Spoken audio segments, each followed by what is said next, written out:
Ah, crap.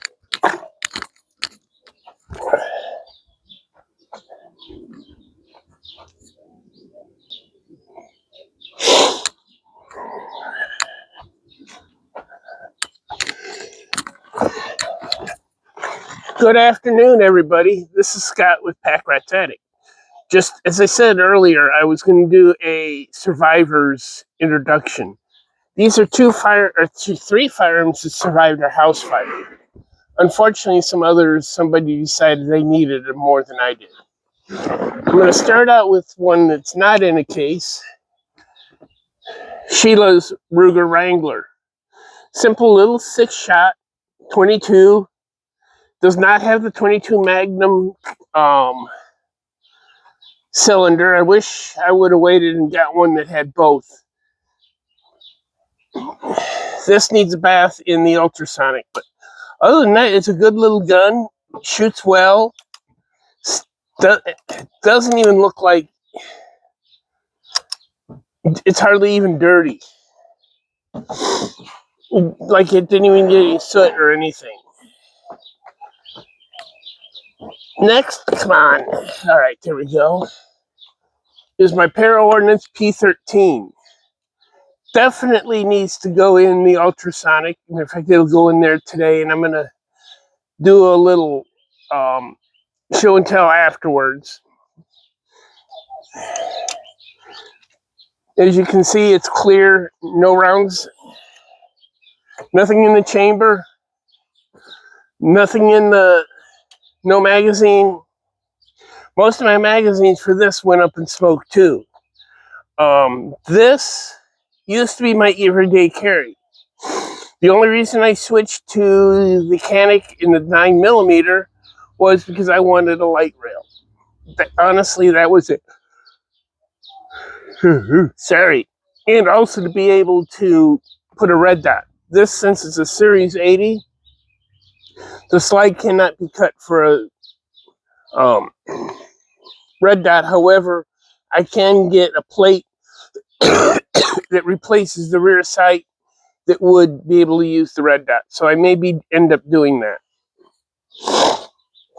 The last one is Sheila's Canik TP9SFX, or TP9SF. This was actually a 1 series. It came with 1 magazine. This one is going to end up as a wall hanger. I'm sure there's not that much wrong with the gun, but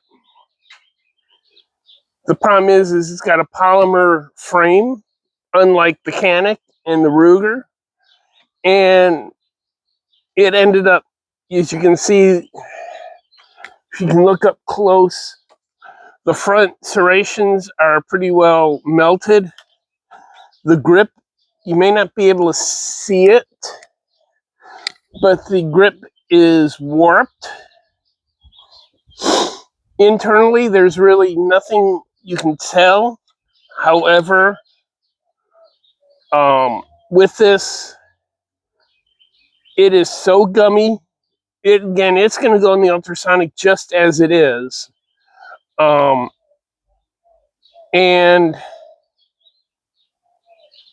the trigger is just atrocious. Actually, it's not that bad anymore. But it's still going to end up on the wall because of being a polymer frame. I just don't trust it after being exposed to a fire.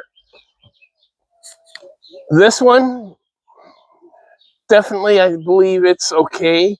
I'm going to replace all the springs, run it through the ultrasonic, get it good and clean. New grips. This side doesn't look bad, but this side, maybe a little wax or something on it, oil, and a little scrub of steel wool might be salvageable. Would give it a little character. The Ruger, I'm not going to do a thing to it.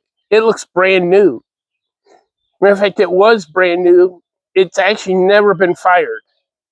So we'll see.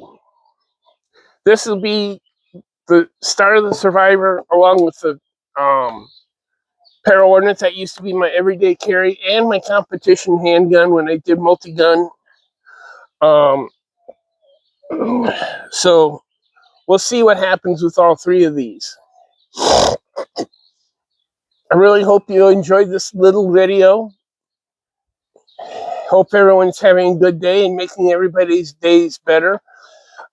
Having a blessed day, and always remember your ABCs. Always be caring. Thank you very much, and have a great day.